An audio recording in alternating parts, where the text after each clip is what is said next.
Сега разбирам защо си кръстил предаването Операция Слава. Моля те, кажи, Слави какво мисли за това? Да не каже, че си му откраднал името. Слава, Слави... Аз мисля, че Слави... Де да знам, ако го гледа, би трябвало да го хареса. Защото ние в шоуто сме правили много такива неща.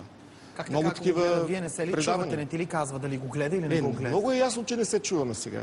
Така ли? Сега насочваме въпроса в любимата тема, нали? Не, че любимата ми няма как да се пропусне. Режисьора на филма, защо тегува Слави Трифонов.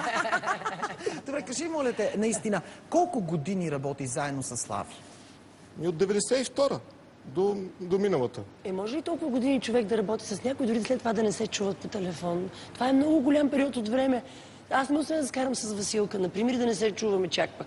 Вие скарахте ли се наистина? Не сме се карали. Аз имам най-добри чувства към Слави и всъщност това е човек, който в много неща е възпитал, как да кажа, формирал е много неща в мене. Просто това да си до него, да видиш той как създава. Той има едно много хубаво качество, което може би за някой не е и качество, нали? Тая дисциплина, която се опитва да създава, това малко такова командирско поведение. Да, то е много важно за такъв тип ежедневно шоу и за това, с което той се занимава, тъй като ние българите, нали, малко сме, как да кажа, Разхайте ни, може. неорганизирани, да, така че аз имам най-добро чувство и към шоуто все още. Сега, Слави е такъв човек, че когато си извън работата, той просто се отдал на това нещо. Ако си извън работата, нямате лично отношение. Добре, а защо се разделихте? Толкова контравъпроси мога да ти задам. Айде, няма. Но по принцип, винаги след такъв дълъг период, човек има нужда от някаква промяна. Беше си мое лично решение, не сме имали някакви спорове. Да. Защото някои пуснаха слух, че раздялата ви е ефективна, че всъщност това е... Да, това като в България, знаеш, под всеки вълк теле, нали?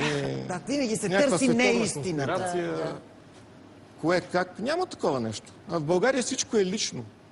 То, ако можеше да е така, да не е лично, сега екипа, който е правил на времето Куко, Хъшове, в момента шоуто и други неща, колко предавания в момента се реализират от такива хора. Да речеме вашето любимо горещо Николай Русакиев. С него съм седял на един чин в класическата. Беше един от как да кажа, изявените сценаристи, режисьори, Каналето, Хъшове, по-късно шоуто на Слави. Горещо ли е горкия човек? Той го създаде, той не е отишъл. Такъв пример. Комиците, Сървайвър, ето Евтим, Любо Нейков. Дори Бойко Василев на Панорама беше в Куко водещия. Вярно ли е, че... Милен Цветков. Вярно ли е, че само Венета Райкова не е била при вас, май? Сега... Къде, в шоуто ли? И Албена Вулева, да. Не, Венета Райкова гостува в шоуто на Слави. Тя след това стана водещ на Горещо и там беше прословутата реплика. Нали, тя говореше за доброто, за религията и Слави, дето и каза, че не се е снимала за корица на Библията на Плейбой. Помня го това предаване, да, наистина. Аз знам, че вие имате някаква закачка с нея. Имаме закачка, но така приятелска. Аз съм убеден, че е много добро намерено. Всеки ден ти... Аз вчера ви видях, между другото. Ама това бях аз, ти какво си мислиш, че е? Че е Тишо? Не, аз съм. Аз първо да. Викам, бе, това Тишо ли е? Това коса пуснал? Добре, искам да те питам нещо. Между другото, тя роди, така че чистито детенце, да е живо и здраво. Браво, да е живо и здраво. Как сме пропуснали, бе, вас да тичаме пред родилния дом с цветя? Дай да кате. Вярно ли е, Роска, моля те, че ти си изготвил психопортрети на всички гости в предаването на Слави? Правил си психопортрети? Не е вярно. Не е вярно. А защо се говори това? Не, че не съм помагал в работа на екип гости, просто за това нещо си има специален екип, както и ти имаш такъв екип. И това са две момичета ги правят тия неща от доста дълго време. Деси Занова едната, ти я познаваш добре. Аз се познавам. Христина. Тези момичета правят психопортретите, те са екип гости, така основно на шоуто на Слави. Защото аз си представих, че всеки гост, защото и аз съм бил и си представих какво ли си написал за мен, смисъл, как ли си ме описал този психопортрет. Ето сега се сещам, първата ми поява в телевизионен ефир е свързана с Азис. За наистина. Да. Как? Аз нали правих едни истории там и първата история беше за оголемяването на твоето нещо. И какво? Явно съм те бил на късмет, виждаш ли? Твоето нещо. Виж как ти тръгна след мен. Това си един Абсолютно. голям... Имаше толкова възмутени хора. Това ли намерихте на тоя, това да покажете? Що, какво да покажем? Бъбреци и трансплантации на сърца. Между другото, тогава не трансплантират се и разбра... имплантанти. Не се разбра точно.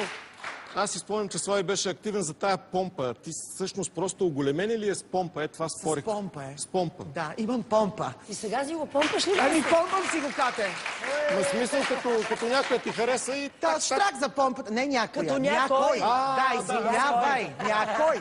И що? Ами, що? Защо Кое пък? що? гледай сега, Що гледай. помпа или що Това някой? помпата е готино, защото и някой да ти хареса, пак може да си го напомпаш. Да.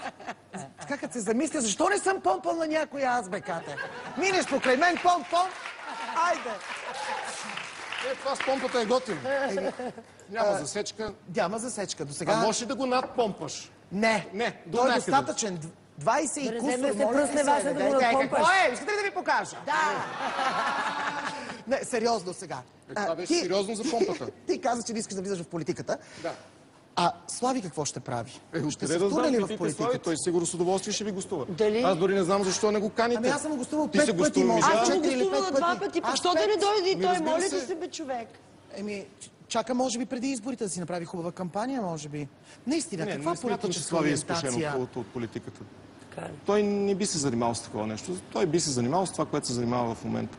Да, разбира се, в нещата, които прави, има политически анонси, анализи, някакви послания, но не. Според мен той ще остане в телевизионния Което си бизнес. нормално за един водещ Разбира на се, да. такова Ти би ли предаване. влязъл в политиката? Между другото, ти имаше такъв опит. Имах, но неуспешен. Аз с него сигурно ще е успешен. Виждаш ли колко е различно? Много В смисъл, това, адски. че правиш успешно шоу, не означава, че можеш да си успешен политик. В смисъл, от говоренето по медиите от реалната политика, разликата е титанична. И затова, нали, ето сега се говори много за мажоритарна система и всеки нормален човек, повечето хората казват, да, хубаво е да има мажоритарна Аз система. не знае какво е мажоритарно. И да се избират по-скоро личности, а не партиите да определят кой да се влиза. Но представи си, ако влезат само известни, нали, за да са мажоритарни, трябва да са някакви известни хора. Които се ги познава народа всички. И Да. кои ще бъдат те? Аз, Слави, Христо Стоичков, това сме. Албена Вулева и Катерина